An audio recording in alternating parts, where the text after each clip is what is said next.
መንግስት የጠራ ፖሊሲ ሲኖረው ማስፈጸሚያ ስትራቴጂው ያለ መገብ የሚያስችል ሲሆን የማስፈጸም አቅም በተቋም እየገነባ ሲሄድ ምን አይነት ፍሬያማ ስራ ሊሰራ እንደሚችል ኢትዮጵያ ውስጥ የተጀመሩ አጠቃላይ እንቅስቃሴዎች ያመላክታሉ። ያው እንደሚታወቀው አምስት ዋና ዋና የኢኮኖሚ ፒላር ብለን የለየናቸው ሴክተሮች ሁሉንም ብንመለከት ከፖሊሲ ከስትራቴጂ እና ከአፈጻጸም አንፃር ከፍተኛ ውጤት እያስገኙ ይገኛሉ። ለምሳሌ በግርድፉ ኢንዱስትሪን ብናነሳ ከዚህ ቀደም ኢንዱስትሪያል ፓርክ መንግስት ይገነባ ነበር። አሁን ግን ኢንዱስትሪያል ፓርክ የሚገነቡ የፕራይቬት ሴክተር መፍጠር ችለናል። በርከት ያሉ በሺህ የሚቆጠሩ ፋብሪካዎች፣ የኢንዱስትሪያል ፓርኮች፣ ሞደርን ኢንዱስትሪዎች መስራት ስንጀምር በሀገር ውስጥ ከዚህ ቀደም ማምረት የማንችላቸውን ከውጭ የምናስገባቸው ምርቶች በበቂ ደረጃ በሀገር ውስጥ ለማምረት ወደ ውጭ የምንልከውን ቁጥር ለማሳደግ በእጅጉ አግዟል። ሪስፖንድ አድርጓል። ኢንዱስትሪ ብቻ ሳይሆን ግብርናን ብንመለከት ኢትዮጵያ ውስጥ የነበረው ግብርና ይታወቃል ምን አይነት ችግር እንደነበረበት። በሚሊዮን የሚቆጠር አርሶ አደር በክላስተር ካደራጀን በኋላ ትራክተር፣ ኮምባይነር፣ ፓምፕ የተለያዩ ማሽነሪዎችን ማቅረብ ስንችል የአነስተኛ አርሶ አደሮች በሚያርሷቸው ማሳዎች ላይ የሚገኘው ምርት እያደገ ሲሄድ ፕራይቬት ሴክተሩ በዛው ልክ ኢንቨስት ማድረግ እየጀመረ ነው። ለምሳሌ ቡናን እንኳን ብንወስድ 100,000 ሄክታር ገደማ መሬት የፕራይቬት ሴክተር ወስዷል። 100,000ውን በኢሪጌሽን ከሰሩ የምናመርተውን ግማሽ ያክል ሊያመርት ይችላል። የፕሪሲሽን ፋርሚንግ፣ ኢሪጌሽን በከፍተኛ ደረጃ ፕራይቬት ሴክተሩ ፍላጎት አድሮበት ትርፋማ እንደሚያደርገው አምነው እየሰራ ነው። በተለይ ፍሩት ላይ ሰፋፊ ስራዎች እየተሰሩ ይገኛሉ። ግብርናውም ሪስፖንድ አድርጎ በፍጆታችን ብቻ ሳይሆን በኤክስፖርታችን የሚታይ ሆኗል። በማይኒንግ ሴክተር ስንወስድ ከዚህ ቀደም ማይኒንግ ኢትዮጵያ ውስጥ ሊጠራ የሚችል ስራ አለ ማለት ይከብዳል። ኤክስፖርታችን ውስን ነው። አሁን ግን በወርቅ፣ በማዳበሪያ፣ በጋዝ፣ በሴራሚክ፣ በሲሚንቶ የፕራይቬት ሴክተሩ ኢንተርቬንሽን መንግስት አይን ሲገልጥና ሲያመቻች ምን ሊያመጣ እንደሚችል ያሳያል። ሲሚንቶ ለምሳሌ ቦይ ለሚን ብንወስድ ትልቁን የሲሚንቶ ፋብሪካ የገነባ ነው በፕራይቬት ነው። በቅርቡ ምናልባት በወር በሁለት ወር ጊዜ ውስጥ ትልቁን የወርቅ ፋብሪካ እናስመርቃለን። የማዳበሪያ ፋብሪካችን እየሄደ ያለበት ጉዞ ይታወቃል። በጣም በፍጥነት እየተሰራ ነው ያለው። ካልነውም ጊዜ ፈጥነን ልንጨርስ እንደምንችል እንጠብቃለን። ጋዝ ያለን ስራ ይታወቃል። የማይኒንግ ሴክተር በፖሊሲ ላይ ባስቀመጥነው ልክ ሪስፖንድ ማድረግ መጀመሩን በኤክስፖርት ውጤታችን ይታያል። ቴክኖሎጂ ብንወስድ ሞባይል ማስፋት፣ ዳታ ማስፋት ብቻ አይደለም። በቴሌኮም ብቻ የነበረውን ሌላ ፕራይቬት ሴክተር ሳፋሪኮም ስናመጣ ኮምፒቲሽን ሲፈጠር ዳታ ፔኔትሬሽን ሲያድግ እነ ኤአይ ሲጨመሩ እነ መሶብ ሲጨመሩ እና 5 ሚሊዮን ኮደር ሲጨመሩ ቴክኖሎጂ በደንብ ሪስፖንድ እያደረገ ኢኮኖሚያችን የሚያነቃቃና የሚያስተሳስር እየመጣ ነው ያለው። ከነዚህ ጋር እንግዲህ አምስተኛው ቱሪዝም ነው። ቱሪዝም ሁላችሁም እንደምታስታውሱት ኢትዮጵያ ታሪክ አላት። ኢትዮጵያ ካልቸር አላት። ያንን ለማሳየት የሚያስችል ምቹ ኢንፍራስትራክቸር ግን አልነበራትም።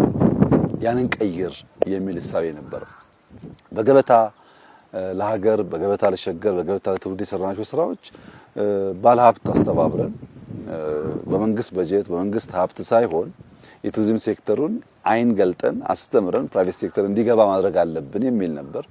ወንጪን በገበታ ሰራ ነው። ደንዲን ፕራይቬት ሰራው። ሶማሌ ላይ ሸበሌ ላይ በገበታ ሰራን፣ ከጎኑ ፕራይቬት ገባ። በይኑናን ሰራን፣ አዋሽ ፕራይቬት ገባ። አርባ ምንጭ ሰራን፣ ፕራይቬቶች ገቡ። ጅማ ፕራይቬት ገባ ከገበታ ጎን። ሚዛን ተፈሪ እንደምታውቁት ፕራይቬት ገባ። ከዚህ ቀደም እነዚህ ሁሉ ፕራይቬት ሴክተሮች ምን እጅ እግራቸውን ያዛቸው የተባለ እንደሆነ በግልጽ ስትራቴጂ የሚደገፉ መሆን ስላልቻሉ አሁን በጣም በስፋት ስራ ጀምረዋል። ለዚህ ለኮፕ እንኳን ስንወያይ አሁን 20,000 ገደማ ያለው የአልጋ ካፓሲቲያችን እንግዳይ መቀበል ወደ 80,000 ለማሳደግ የሚያስችሉ ስራዎች ኢትዮጵያ ውስጥ የተሰሩ ነው። በጣም ትልቅ ስራ ነው። ከዚህ ላይ እንግዲህ ኤርፖርቱ፣ መንገዱ፣ ኢነርጂው እየተጨማመረ ሲሄድ እየመገበው ሲሄድ ሆል ፖሊሲውን በከፍተኛ ደረጃ አጉልቶ ያሳያል። አሁን የምንገኘው ደንዲ ሎጅ ነው። ከወንጪ 13 ኪሎ ሜትር ገደማ ራቅ ይላል። በጣም የሚያምር መልክዓ ምድር ነው። የሚያምር መልክዓ ምድር መሆኑ ብቻ ግን አይደለም። በጣም የሚደንቀው ይሄ ወንጪ፣ ደንዲ፣ ወሊሶ የሚባለው እዚህ በ30 40 ኪሎ ሜትር ራዲየስ ውስጥ ያለ ከባቢ ታሪካዊ አካባቢ ነው። ኢትዮጵያን እንደ ኢትዮጵያ እየሰሩ ኢትዮጵያን እንደ ኢትዮጵያ ያቆሙ ለኢትዮጵያ ደማቸውን ያፈሰሱ አጥንታቸውን የከሰከሱ የጀግንነት ልክ የሆኑ የኢትዮጵያዊነት ልክ የሆኑ የኢትዮጵያዊነት መገለጫ የሆኑ ጀግኖች የፈሩት እዚህ አካባቢ ነው። ከሞላ ጎደል የኢትዮጵያ ጀግኖች መናኸሪያ ቢባል ምንም አያሳፍርም። ለምሳሌ የመጀመሪያው መከላከያ ሚኒስቴር ሀብቴ አባመላ አገራቸው እዚህ ነው። የመጀመሪያውን የአድዋ ውጊያ ላይ ጦሩን የመራው የጦር ቺፍ ኦፍ ስታፍ ገበየሁ ጉርሙ አገሩ እዚህ ነው። ገበየሁ ሲሞት የተካው ባልቻ ሳፎ አባነፍሶ አገሩ እዚህ ነው። በኋላ የምናውቃቸው እነ ሙልጌታ ቡሊ እነ ጃጋማ ኬሎ አገራቸው እዚህ ነው። ሙልጌታ ቡሊ ሆለታ ላይ መታሰቢያ ማሰልጠኛ ተቋም ያለው ማለት ነው። እነ ከቤ ብዙነሽ ጣሊያንን በማስተቃየት የሚታወቁት እነ ገረሱ ሉኪ የብዙ ጀግኖች መፍለቂያ ነው። ኢትዮጵያ ስንል ደምና አጥንታቸውን ከስክሰው የሰሩ አባቶቻችን መናኸሪያው ይሄ ነው። ይሄንን ታሪክ ይሄንን እውነታ መግለጥና ማሳየት የምንችለው እንደዚህ ያሉ ቦታዎች አብረው ሲገለጡ ነው። ሰው እዚህ ሲመጣ የሀብቴ አባመላ ሀገር፣ የባልቻ አባነፍሶ ሀገር፣ የገረሱ ሉኪ ሀገር፣ የከቤ ብዙነሽ ሀገር እያለ ታሪካቸውን እየመነዘረ ጠላትን ወራሪን እንዴት አሽመድምደው የኢትዮጵያን ነጻነት እንዳስጠበቁና ኢትዮጵያ የምትል ሀገር ስትሸጋገር ቆይታ እኛ ጋር እንደደረሰች የኛም ኃላፊነት እነሱን መስሎ እነሱን ተከትሎ ማሸጋገር እንደሆነ ለማሳየት ለመግለጥ ያግዛል። እንግዲህ ደንዲ እንደምታዩት በጣም በተፈጥሮ የበለጸገ የሚያምር ቦታ ነው። ያ ታሪክ አለ፣ ተፈጥሮ አለ። ይህንን ግን የሚመግብ ነገር አልነበረም። የዛሬ 5-6 ዓመት ወንጪ ደንዲ መምጣት አስቸጋሪ ነው። መንገድ የለም፣ መብራት የለም፣ ቴሌኮሙኒኬሽን የለም። እኔ እንኳን ስመጣ አልነበረም። ዛሬ ግን ከአዲስ አበባ አምቦ ብቻ ከአምቦ ወንጪ ከወንጪ ደንዲ ብቻ አይደለም፣ ከአስጎሪ ደንዲ መንገድ እያለቀ ነው ያለው። ከወሊሶ ወንጪ ደንዲ መንገድ ኦልሞስት አልቋል። ሶ በወሊሶ በኩልም በአምቦ በኩልም መምጣት ቢፈልግ የሚያስችል ነገር አለ። መንገዱ ሰርተናል፣ መብራት አስገብተናል፣ ቴሌኮም አምጥተናል። እንደዚህ ያለ ያማረ ሪዞርት በመንግስት አስተባባሪነትም በፕራይቬት ሴክተርም ተሰርቷል።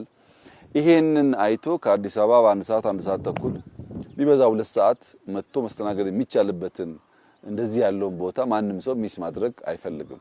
በነገራችን ላይ ከአዲስ አበባ መነሻ አድርጎ ወደ 5ቱም በሮች 100 ኪሎ ሜትር ወደ አዳማ ይታወቃል ሃይዌይ አለ። ለምሳሌ ወደ አምቦ የቀደመው መንገድ እንዳለ ሆኖ ሌላ መንትያ መንገድ እየሰራ ነው። ስንጨርስ አንዱ መሄጃ አንዱ መምጫ ይሆናል። መሃል ላይ ተክል ሃይዌይ እንለዋለን።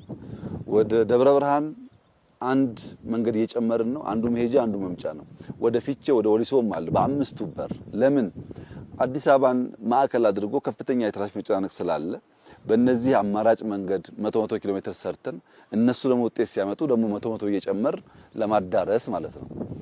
በዚህ ምክንያት በይኑናና አዋሽ ሰራነውም ስራ በሃይዌዩ ወደዚህ የሚሰራ ነው። ቀደም ባልኩት ሐሳብ በወሊሶም ይሁን በአምቦ በሁሉም አቅጣጫ ሰው ከአዲስ አበባ ዊኬንድ እየወጣ በእንዲህ ባለው ነፋሻ አየር በጣም በሚያምር ለአይን ታይቶ የማይጠገብ ከባቢ ላይ ሊዝናና ይችላል። ብዙ ሰዎች የኛን ስራ በቱሪዝም ለመለካት ይሞክራሉ። እንደዚህ መሳሳት ጥሩ አይደለም። ፖሊሲዎቻችን፣ ስትራቴጂዎቻችን በደንብ ማየት ጠቃሚ ነው። የኛም ቢቀር ግን ዛሬ የዓለም ባንክና የአይኤምኤፍ ዓመታዊ ስብሰባ ዋሽንግተን ላይ ያደረገ ነው ያለው እና የዚህን ዓመት እድገት ፕሮጀክሽን አውጥቷል።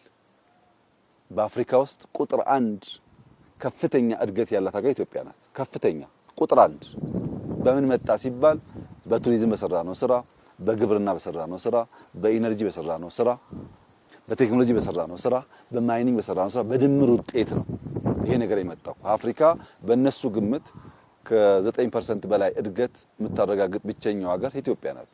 እኛ ከዚያም በላይ እንጠብቃለን፣ ሲደርስ የምናየው ይሆናል።